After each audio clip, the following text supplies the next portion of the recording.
ஆடுங்கடா மச்சி ஆடுங்கடா, அழகான பொண்ணை பார்த்து தேடுங்கடா. பாடுங்கடா மச்சி பாடுங்கடா, பாவாட பின்னாலேயே ஓடுங்கடா. குத்த வச்ச பொண்ணு எல்லாம் அத்த பொண்ணுதான், மத்த பொண்ணு எல்லாம் இந்த மாமன் பொண்ணுதான். கை நீட்டி கூப்பிடுதே ரெண்டு கண்ணுதான். இந்த பாட்டை பாடும் போதே ஒவ்வொரு இளைஞனோட உள்ளத்துல இருந்து ஆசை வெள்ளம் ஊற்று எடுக்குதையா. ஐயா, என் காதலை பத்தி சொல்றேன் கேளுங்க. முத ஒரு பொண்ணை பார்க்க போனேன். அவளும் அழகா இருந்தாளா, பேசி தனியா கரெக்ட் பண்ணி கூட்டிட்டு போலான்னு பேசினையா. அந்த சண்டாளி வந்த உடனே ஒரு அழகான வார்த்தை சொன்னா, அற்புதமான வார்த்தை சொன்னா, சிறப்பான வார்த்தை சொன்னா, எந்த காதலன்னு காதலிட்ட கேட்க கூடாத வார்த்தை, கேட்க விரும்பாத வார்த்தை. இப்படி வந்து நின்னுட்டாயா பவ்யம் நின்னுக்கிட்டு, அண்ணே என்கிட்ட ஏதோ பேசணும்னு சொன்னீங்களாமே, என்ன பேசுங்கண்ணேன்னா. நான் அப்படியே ஷாக் ஆயிட்டேன். வாடிப்பட்டி தேடி வந்து கூட பேசுறேன், நீ இடத்த காலி பண்ணுன போயிட்டா. நான் தளர்ந்துடலையே. முதலவு ஃபெயிலியரு. என் முகத்துல ஏதாவது அதுக்கான அறிகுறி ஏதாவது தெரியுதா? மறுநாள் இன்னொரு பின்னாடி 4 நாள் ரவுண்ட் அடித்தேன். 4 நாள் அவள் சும்மா இருந்தவ 4ஆம் நாள் என் பின்னாடி வராத பிரச்சனை ஆயிரும்னா. என்னம்மா பிரச்சனை ஆயிரும்னு கேட்டதுக்கு சொல்றாயா, என் பின்னாடி எங்க அக்கா வர்றான்னா. நான் சொன்னேன், செல்லமே நீ கவலைப்படாத, உங்க அக்கா பின்னாடி எங்க அண்ணன் வர்றான்னு. அதையும் கேட்காம அதுக்கு பின்னாடி எங்க அம்மா வேற வர்றாயான்னா. அம்மா வந்தா வரட்டும், அதுக்கு பின்னாடி எங்க அப்பா வர்றாருன்னு. அட மானங்கட்ட குடும்பமே, இப்படி கொட்ட குடும்பத்திலேயா நான் வாழ்றதுன்னு அவளும் துப்பிட்டு போயிட்டா. இருந்தாலும் நான் விடலையே. எல்லா பசங்களும் எதையோ வாங்கி கொடுத்து கரெக்ட் பண்றாங்கன்னு சொல்லி நான் ஒரு பொண்ணை கூட்டிட்டு சுடிதார் எடுக்கிறதுக்காக போயிருந்தேயா. அவ செலக்ட் பண்றா 3 மணி நேரம் 4 மணி நேரம் 5 மணி நேரம் செலக்ட் பண்ணி எடுத்துட்டா. எடுத்ததுக்கு அப்புறம் போய் கேட்டேன், செல்லமே என்ன கலர் எடுத்திருக்கேன்னு. நீல கலர் எடுத்திருக்கேன்னா. ஏன் வாயை வச்சுக்கிட்டு நான் சும்மா இருந்தேன்னா, செல்லம் இந்த நீல கலர் உனக்கு அவ்வளவா எடுப்பா இருக்காது, இந்த ப்ரௌன் கலர் தான் எடுப்பா இருக்கும்னு சொல்லிட்டேன். பிடிச்சிக்கிட்டா. ராம், இதை எடுக்காட்டினா என் மனசு சங்கடப்படும், இதை எடுக்காட்டினா உங்க மனசு சங்கடப்படும், ரெண்டையும் எடுத்துக்கிட்டான்ட்டா.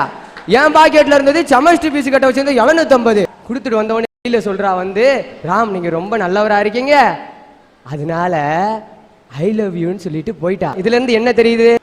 நீ உருப்பட மாட்டேன்னு தெரியுது மாப்பிள. அதுதான் இல்ல. இந்த லவ் எங்களுக்கு என்ன கத்து கொடுக்குதுன்னு தெரியுமாயா? ஊக்கத்தை கத்து கொடுக்குதியா, முயற்சியை கத்து கொடுக்குதியா. ஒரு தடவை தோல்வி அடைஞ்சிட்டா விட்டுறாத, போராடு போராடு போராடு போராடுன்னு 3ஆவதா ஒரு அழகான லவ்வரை எனக்கு காட்டுச்சு. அந்த காதலை பத்தி தப்பா பேசுறதுக்கு இத்தனை பேர் வந்திருக்கீங்கன்னு நினைக்கும் போது எனக்கு ரொம்ப வருத்தமா இருக்கியா. ஒவ்வொரு இளைஞனுக்கும் வழி நடத்துறதுக்கு யார் இருக்கான்னு தெரியுமாயா? அவனோட காதலி தான்யா. நிறைய கத்துக் கொடுக்குறாயா, சகிப்பு தன்மையை கத்துக் கொடுக்குறாயா. அவளை பார்க்கறதுக்காக போறான், பஸ்ல ஃபுட்பால்ல தொங்குறான், டிரைவர் திட்டுறாரு, அட்டா நாசமா போறவன, உருப்படாத வயல, தர்த்திரம் பிடிச்சவன, ஏன்டா நானே 6 மாசம் சஸ்பெண்ட் ஆனதுக்கு பிறகு இப்ப இருந்தே வந்திருக்கேன், ஏன்டா அப்படி வெளியே தொழில் வந்து தொல்லடா அப்படிங்கிறாரு. அதையெல்லாம் நாங்க சகிச்சுக்கிறோம். அவர் திட்டினது பார்த்தா கண்டக்டர் வேற, வவ்வாளுக்கு பிறந்த பய உள்ள எப்படி தொங்குதுன்னு, இதெல்லாம் உருப்படுறதா, சென்ற எத்தனை இடம் இருக்கல, வந்து தொலை நாயே அப்படிங்கிறாரு. அதையும் தாண்டி சகிச்சுக்கிட்டு நாங்கள் அவங்க போய்கிட்டு இருக்கோம். அவங்க கோயிலுக்கு போவாங்கய்யா, அவங்க பிரகாரத்தை சுற்றுவாங்க, நாங்கள் அவளை சுற்றுவோம். பிரகாரத்தை அவ சுத்த, அவளை நான் சுத்த, என்ன அவ சுத்த, அவளை நான் சுத்த, அவளை நான் சுத்த, என்ன அவ சுத்த. இப்படியே 9 மணி ஆகி போச்சு. ஐயர் வந்தார். டே அம்பி, காலையில் 6 மணிக்கு சுற்ற ஆரம்பிச்சது நைட்டு 9 மணி வரைக்கும் சுத்துறே இல்லையடா, விலங்கு வேலா அப்படின்னு சொல்லி திட்டுறாரு. அந்த இடத்துலயும் நாங்கள் சகிப்பு தன்மையை வர வச்சது என்னோட காதல் தானே சார். அப்படித்தான் போய் இதே ஞாபகத்தில் வீட்டில் போய் படுத்துட்டேன். படுத்து அழகே பிரம்மனிடம் மனு கொடுக்க போயிருந்தேன், நீ என் மனைவியாக வேண்டும் என்று, ஆண்டு பல காத்திருக்க வேண்டும் என்று அவன் சொன்னான், ஆயுள் வரை காத்திருப்பேன் என்று நானும் சொல்லி வந்தேன். சொல்லி முடிக்கிற கூட உடனே ஒரே அடி. யாரும் அதுன்னு பாக்குறேன், எங்க அப்பா. ஐயா ஏடா மாப்பிள்ள, என்ன மாமா பொண்ணு இருக்கா? நான் எங்க அக்கா மகனே உன்னை பாசத்தோட எல்லாம் மாப்பிள்ளைன்னு கூப்பிட்டா, திருநெல்வேலிக்காரனுக்கே அல்வாவா, நாங்க உலகத்துக்கே அல்வா கொடுத்துட்டு இருக்கேன்டா. நான் அன்பா மாப்பிள்ளைன்னு சொன்னா உன் வீட்டுல பொண்ணு இருக்கான்னா, அதாவது இதே மாதிரி தான் எங்க ஊர்லயும் இடக்கு மடக்கு பயில நிறைய உண்டு. இல்லை இன்னும் கல்யாணம் முடியலன்னா உன் வீட்டுல பொண்ணு குத்த வச்சிருக்காங்க. இந்த மாதிரி பயிலோட்ட பேசும்போது கொஞ்சம் அடக்கி தான் பேச வேண்டியிருக்கு. ஐயா, நான் 9th பாஸ் பண்ணதுக்கு காரணமே என்னோட காதலி தான் ஐயா. எப்படின்னு கேட்பையா, டெய்லி டியூஷன்லாம் ஒன்றும் எடுக்கல. நான் ஒரு வாத்தியார் மகளை லவ் பண்ணேன்னா லெட்டர் எழுதி வச்சிருந்தேன். லாஸ்ட் எக்ஸாமு எழுதி முடிச்சோடனே எக்ஸாம் பேப்பரோட லெட்டர் எழுதி கொடுத்துட்டேன். வீட்டில் வந்து பார்க்குற லெட்டரை காணும். ஐயோ லெட்டரை காணமே அப்படின்னு சொல்லிட்டு மறுநாள் போய் அவட்ட கேட்டேன், எம்மா உனக்கு எழுதின லெட்ரு உங்கள் அப்பாவோட எக்ஸாம் பேப்பரில் போயிருச்சு என்ன, ஏன்டா அறிவு கட்டவனே அதுலயே வச்சு விடுவேன்னு பார்த்துட்டாளா அப்படின்னு கேட்டதுக்கு சொன்னாயா, அந்த பாவி மனுஷன் அதை திருத்தி 60 மார்க் போட்டிருக்காரா, நீ பாஸ் பண்ணிட்டேன்னு சொன்னாலே அந்த இடத்துல பாருங்கய்யா என்ன ஜெயிக்க வச்சது அந்த காதல் தானே. அதையாவது ஒழுங்கா தப்பு இல்லாம எழுதிருந்தீங்கன்னா 100 மார்க் கிடைச்சிருக்கும்லனே. ஐயா எங்க பக்கத்து வீட்டுல ஒரு பையன் எல்லா கெட்ட பழக்கத்தையும் தன்னகத்தை கொண்டவனா இருந்தான். கஞ்சா, தண்ணி, தம்மு, பீரு, பிராந்தின் எல்லா கெட்ட பழக்கமும் கொண்டவனா இருந்தான். அவங்க அப்பா அம்மா சொல்லி பார்த்தாங்க, டே இது வாழ்க்கைக்கு ஒத்து வராதுரா, உனக்கு சீரழிச்சிருன்னு சொன்னாங்க, கேட்கல. அவனோட ஃப்ரெண்ட்ஸ் சொன்னாங்க, கேட்கல. உறவுக்காரவங்க சொன்னாங்க, கேட்கல. ஆஸ்பத்திரியில் போய் அட்மிட் பண்ணாங்க, டாக்டர் ட்ரீட்மெண்ட் கொடுத்தாரியா, அதுக்கப்புறமும் கேட்கல. அவனும் ஒரு பொண்ணை லவ் பண்ணாயா, அவ சொன்னா ஒன்னு இந்த கெட்ட பழக்கத்தை விட்டுரு இல்ல என்ன விட்டுருன்னு சொன்னா, மறுநாளே தன்னகத்துல இருந்த அத்தனை கெட்ட பழக்கத்தையும் விட்டானே. தன் பெத்தவங்க சொல்லி கேட்காதவன், தன் உறவுக்காரங்க சொல்லி கேட்காதவன், 5 வருஷம் முக்கி படிச்ச டாக்டர் சொல்லி கேட்காதவன் அவ சொல்லி கேட்டானே. இங்கேதாயா காதல் நிக்குது. ஐயா ஒரு பேருந்து விபத்துக்குள்ளாயுது அப்படிங்கிறதுக்காக எல்லா பேருந்துலையும் நம்ம ஏறாம இருக்கிறது இல்ல, அது மாதிரி தாயா ஒரு காதல் தோல்வியில முடிகிறதுக்காக எல்லா காதலையும் தப்பா பேசுறது எந்த வகையிலையா நியாயம்? அதனாலதான் சொல்றேன், இன்றைய இளைஞர்கள் காதலிச்சு காணாம போகல, என்ன மாதிரி வெற்றி அடைஞ்சுக்கிட்டு தான் இருக்காங்கன்னு சொல்றேன். ஒரு பேருந்து மோதுனா எல்லா பேருந்தும் மோதாது, நான் ஒத்துக்கிறேன். ஆனா அந்த ஒரு பேருந்து மோதுனதுக்காக எல்லாம் பயப்படுவாங்க, அந்த பேருந்து மோதிருமோன்னு. அந்த பயம் இன்னைக்கு எல்லார் பெற்றோர் மனசை உருவாக்கிட்டு இருக்கியா. என் நண்பன் 12th நல்ல மார்க் எடுத்துட்டான், இன்ஜினியரிங் போக முடியல, குடும்ப பாரம், என்ன பண்றது, டிகிரி கோர்ஸ் எடுத்து படிக்கிறான், அங்க படிக்க முடியல, செமஸ்டர் ஃபீஸ் கூட இன்னும் கட்டல. அந்த கஷ்டத்துலயும் நைட்டும் பகலுமா பெயிண்ட் அடிக்கிற வேலைக்கு, தோட்டத்து வேலைக்கு, எல்லா வேலைக்கும் போறான். என்ன பண்றது, அவனுக்கும் காதல் வந்துச்சு. அன்ன வரைக்கும் குடும்ப பாரத்தை தூக்கி சுமந்துக்கிட்டு இருந்த அவன் அந்த காதல் எங்கேயோ படிக்கிறானாம். அவளை போய் பார்க்கறதுக்காக அந்த காசு செலவழிக்கிறாயா. குடும்ப பாரத்தை தூக்கி சுமந்துக்கிட்டு இருந்த இளைஞ ஏன் அந்த காதல் நோய் வந்தவனே தடுமாறி போறான். இளைஞ இருக்காயா அப்படி, ஆனா அந்த காதல்ங்கிற நோய் வந்தவனே அவன் மாறி போயிடுறான். என்னால தனியா குடும்ப பாரத்தை சமக்க முடியல, அதனாலதான் அவளையும் துணைக்கு கூப்பிட்டு 2 பேரும் சேர்ந்து சமக்கிறோம்மா. எந்திரிச்சு காப்பி தண்ணி குடிச்சு புட்டு வேலைக்கு போனதெல்லாம் அப்போ எப்போ, இப்போ காலையில எந்திரிச்சு காப்பி தண்ணி குடிச்சு புட்டு பிகர பார்க்க கிளம்புறாயா இப்போ. ஆமையா நம்ம இளைஞன் 7 மணிக்கெல்லாம் எந்திரிச்சிட்டாயா, பல்லு வளர்க்குறானோ இல்லையோயா, அந்த பொண்ணுக்கு பிடிச்ச நல்லா டிப் டாப்பா டஸ்ட் பண்ணிட்டு காலையில மார்னிங் டியூஷன் போயிட்டு பத்திரமா கொண்டு போய் விடுறாயா. 9 மணிக்கு காலேஜ் கூட்டி கொண்டு போய் விடுறாயா. என் இனமாடா நீ. நன்றி குருவே. நானாவது 12th இருந்து தான் ஆரம்பிச்சேன், நீ இப்பயே கிளம்பிட்டியடா. பக்கத்தில் இருக்கிற வாசனை, ஊட்டி இருக்கிற யோசனை என்ன தெரியுமாயா, அந்த பொண்ணு நல்லா படிச்சு படிச்சு படிச்சு படிச்சு ஃபாரின் போயிடும், நம்மால் குட்டி சோத்துல உட்காந்து மறுபடியும் குட்டியை பார்க்க தான் ஆரம்பிப்பான். ஆமையா கேட்டா சொல்றான், காதலிச்சா நாங்களாம் கவிஞன் ஆயிடும்ல அப்படின்னா. எப்படின்னு கேட்குறீங்களா, ஹைட்ரஜனும் ஆக்சிஜனும் சேர்ந்தா தண்ணி, நீ தாண்டி என் தம்பிக்கு அண்ணி அப்படிங்கிறாயா. இந்த அணியா என் பத்தாதுன்னு கல்யாணமான பொண்ணுக்கு எழுதுறான், அன்பே நீயும் நானும் இணைந்தால் இந்தியாவும் இடைத்தேர்தலும் போல இணைந்து வாழலாம்னு. அதுக்கு அந்த பொண்ணு எழுதுறாயா, அன்பே உன் இதய நாட்டில் இதய ஆட்சி புரிய திருமணம் எனும் திடீர் கூட்டணி வைக்க ஆசை நான். தற்பொழுது தாலி கட்டிய கணவனோடு நல்லாட்சி நடக்கிறது. இப்பொழுது இல்லை இடைத்தேர்தல், இனி வரட்டும் அடுத்த ஜென்மம் எனும் பொது தேர்தல். அதுவரை காத்திரு, நாம் இருவரும் நல்லாட்சி அமைக்கலாம்ங்கய்யா. ஃபோனில் லவ் பண்ணுறாங்கய்யா. இளைஞன் எடுத்து பேசுகிறான், ஹலோ யார் பேசுறதுன்னா, நான் பிரியா பேசுகிறேங்குவா. நீ பிரியா தாண்டி பேசுகிற, நான் தாண்டி காசு போட்டு பேசுகிறேன் அப்படிங்கிறாயா. கார்த்திக்கு என்கிட்ட தான்யா படிக்கிறேன். இப்போத்தான் திருக்குறளில் 10 திருக்குறளை சொல்லுடான்னு சொன்னேன், பயலுக எவனுமே சொல்லலை. கொஞ்சம் குறைச்சிக்கிட்டேன், பாவம் சின்ன பயலாக இருக்காங்க, ஒரு 5ஆவது தெரியுமாடான்னு கேட்டேன்.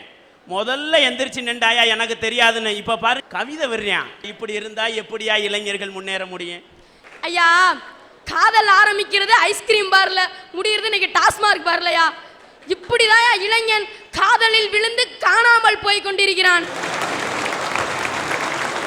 ஐயா, பாறைகள் மீது பயணப்படாவிட்டால் ஓடைகளுக்கு சங்கீதம் ஏது? ஓடத்தண்ணி பாறை மேல பட்டு தெரிச்சா தாயா சாரல் சங்கீதம் இசை. இந்த உண்மையை உணர்ந்தவன் தாயா இன்னைக்கு இருக்கக்கூடிய என்னுடைய இளைஞன். ஐயா, இன்னைக்கு அவன் பயணம் எப்படி இருக்கு தெரியுமா? புல்வெளி மீது பயணம் இல்லையா, பாறை மீதான பயணம் தாயா இன்னைக்கு என்னுடைய இளைஞனோட பயணம். வீட்டு விசேஷத்துக்கெல்லாம் எல்லாரும் போயிருப்போம், சாப்பிட்றதுக்கும் போயிருப்போம். அங்கே பரிமாறதுக்கு ஒரே யூனிஃபார்ம் போட்டு பசங்கள்லாம் நிற்பாங்க, பார்த்துருக்கீங்களா? அவங்கெல்லாம் யாருன்னு தெரியுமாயா உங்களுக்கு? பள்ளிக்கூடத்துலையும் கல்லூரியிலையும் படிச்சுக்கிட்டு பார்ட் டைம் ஜாக்கிற என்னுடைய ஸ்டூடெண்ட்டியா. அதாயா வேதனையா இருக்கு. படிக்கிற வயசுலயே தான் குடும்ப பாரத்தை சுமக்கிறதுக்காக அவன் வேலைக்கு போறாயா. அப்படிப்பட்ட இளைஞனை பார்த்து வெட்டியா பொழுத வீணடிக்கிறான்னு பேசுதையா. அதுதாயா வேதனையா இருக்கு. ஐயா, பூக்களின் புன்னகை தெரிந்தவனுக்கு வேர்களின் வியர்வைகள் தெரிவதில்லை. ஐயா, பூவோட சிரிப்பை பார்த்து ரசிக்க தெரிஞ்சவனுக்கு அந்த வேர் மண்ணுக்குள்ள படுற கஷ்டம் தெரியாதியா. அது மாதிரிதாயா என் இளைஞன் இன்னைக்கு உள்ளுக்குள்ள கஷ்டப்பட்டிருக்குது, வெளியில இருக்கவங்களுக்குலாம் தெரியலையா.